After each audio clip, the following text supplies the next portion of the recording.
Казакстандын эл аралык дипломатиялык уюму Борбор Азия жана шериктеш өлкөлөр ичинен жыл сайын жүздөгөн инсандардын арасынан татыктууларды тандап, ар кандай эл аралык сыйлыктарды тапшырып келет. Белгилүү инсандардын ичинен элдик дипломатияга, мамлекеттер аралык достукту чыңдоого, искусствого жана этно маданиятка салым кошкондор тандалат. Быйыл 3-ші байкауды өткөздүк. Бул байкауга эгер 21-жылы 20 мемлекеттен 200 адам катышса, бұл байқауда 60 мемлекеттің 400-ден астам ақын жазушылар қатысты. Бұл деген өте үлкен көрсеткіш.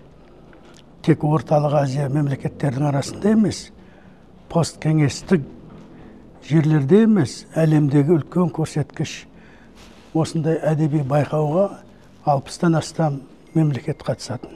80 мамлекеттен 500-дөн ашык маданият ишмерлеринин арасынан Кыргызстандын маданият, маалымат, спорт жана жаштар саясаты министри Алтынбек Максутов тандалган. Дүйнөлүк маанидеги долбоорлорду түзгөндүгү үчүн Аль Фараби медали тапшырылды. Biz байыртадан бери карым-катнаш менен бири-бирибизге мамилени терең түзүп келгенбиз. Бул дагы бир чоң мамиле десек болот. Мамлекеттик деңгээлдеги жана биздеги көчмөндөр оюндардан да дагы ушул биздин эле республикалык деңгээлде эмес, дүйнөлүк деңгээлде иш алып барып, азыркы 5-дүйнөлүк көчмөндөр оюндары ушу Астана шаарында Казакстанда өтүп атканы, биз ошо эки элдин ынтымагы, достугу, адамдын эмгегин бааланганы ушул өзүбүздөн эмес, чет жакта башка мамлекеттерден да карап маани берип атканы өтө жакшы нерсе деп ойлойм. Дүйнө элдеринин достугун бекемдеген үчүн Султан Бейбарс атындагы Борбор Азиядагы элдик дипломат төш белгиси менен маданиятка эмгек сиңирген ишмер Асол Молдокматова сыйланды. Асол айым көп жылдардан бери аялдардын жана балдардын укугун коргоо, үй бүлөлүк зомбулукка каршы күрөшүү,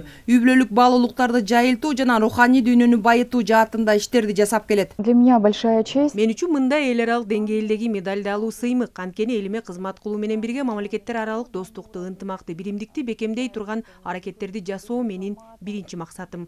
Ошол эле учурда башка мамлекеттерге да барып өз өлкөңдү, элиңди даңазалаганда өтө маанилүү эмеспи? Чындыгында өзүмдүн тажрыйбамдын көбүн мен социалдык маселелерге, анын ичинен балдарга, аялдарга, ошондой эле муктаждарга жардам берүүгө арнап келем. Ал эми дүйнө элдеринин этно маданиятын даңазалагандыгы үчүн спорт үйүнүн башчысы Сергей Быковский менен коомдук ишмер Советбек Сакибаевка дагы Султан Бейбарс төш белгиси ыйгарылды. Айжан Омолдошова, Умар Малашев, Ала Тоо 24.